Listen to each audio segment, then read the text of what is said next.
Hi hello everyone. তো আমি আজকে চলে এসেছি বিপত্তারিণী পুজোতে আমার বান্ধবীর বাড়িতে। তো এসে প্রথমেই আমি মাকে প্রণাম করে নিয়েছি, তেল সিঁদুর নিয়ে নিয়েছি। আর সাইডেই আসন পুজো দিয়েছে, জয়রামকেও আমি প্রণাম করেছি। আর প্রণাম করে পুজোর প্রসাদও খেয়ে নিয়েছি, ওটা আর ভিডিও করা হয়নি। আর এদিক দিয়ে ময়দাটা আগেই মেখে রেখে দিয়েছিল। আমি এখানে লুচিটা ভেজে নিচ্ছি, তো ভালোভাবে লুচিটা হয়নি, কারণ ময়দা মাখাটাতে অনেকটাই তেল পড়ে গেছে, যার কারণে দাদা আবার বসে ময়দা মিক্সড করে আবার ভালোভাবে মেখে নিচ্ছে। তো দেখা যাক আবার ঠিক হয় কি না। আমার ফ্রেন্ড দিকে প্রস্তুত লুচি বেলার জন্য, আর দিক দিয়ে মাসিমণিকে খাবার দিয়ে দিয়েছে, মাসিমণি খেয়ে নিচ্ছে। আর দাদা ওই দিক দিয়ে লুচিটা ময়দাটা রেডি করে নিচ্ছে। তো ময়দাটা মাখার পরে এখন মোটামুটি ঠিক হয়েছে লুচি। তো আমি ভালো করে ভেজে নিচ্ছি। তো আমি কিছুটা লুচি ভাজার পরেই দাদা চলে এসছে। দাদা বলছে এবার তুমি রেস্ট করো, আমি একটু ভাজি।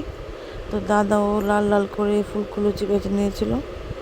তো দাদাকে বললাম এবার তুমি একটু রেস্ট করো, এবার আমি চলে এসেছি লুচি ভাজতে।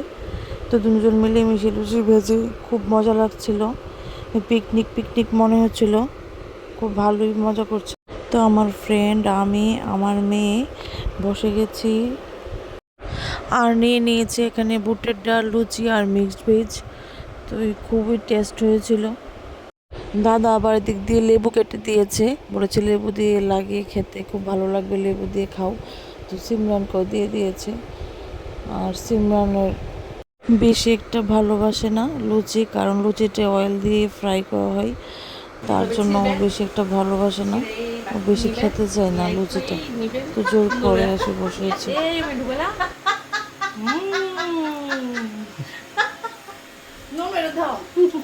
আমার ফ্রেন্ড, আমি আর আমার মেয়ে মিলে সবাই মিলে একটু দুষ্টুমি করছিলাম, একটু হাসাহাসি করছিলাম, দুষ্টুমি করছিলাম। সিমরান দেয় তো না কিছু কেমন কেমন লাগে এই যে তো চলে এসেছে আমার হাজবেন্ড, তো ওকে প্রসাদ দিয়ে দিয়েছি। তো আমরা এখন বাড়িতে চলে যাচ্ছি। বাড়িতে গিয়ে রেডি হয়ে আরেকটা পুজোর নিমন্ত্রণ আছে, অনেকটাই দূর, বরজলাতে যাব। তো তোমাদের সঙ্গে আবার দেখা হচ্ছে রেডি হয়ে। আমি আর আমার হাজবেন্ড রেডি হয়ে চলে যাচ্ছি পুজোতে। তো আসার সময় আমার মেয়েকে মেমের বাড়িতে দিয়ে এসেছি। ও বলেছে পুজোতে যাবে না, মেমের বাড়িতেই যাবে, তো দিয়ে এসেছি ওকে মেমের বাড়িতে। তো আমরা চলে এসেছি পিসত্ব ভাইয়ের শ্বশুর বাড়িতে। তো তাড়াতাড়ি করে আমরা প্রণাম করে নিয়েছি, যেহেতু এখানে বেশিক্ষণ বসতে পারবো না, মেয়েকে টিচারের বাড়িতে দিয়ে এসেছি। তো এখান দিয়ে আমার হাজব্যান্ডের সঙ্গে একটু দুষ্টামি করছে ভাই বৌদি মিলে। আর এখানে ডান্স হচ্ছিল, আর আমরা তাড়াতাড়ি করে প্রসাদ নিতে বসে করেছি। আমার ব্লগটা এই পর্যন্তই ছিল। Tata, bye bye, good night.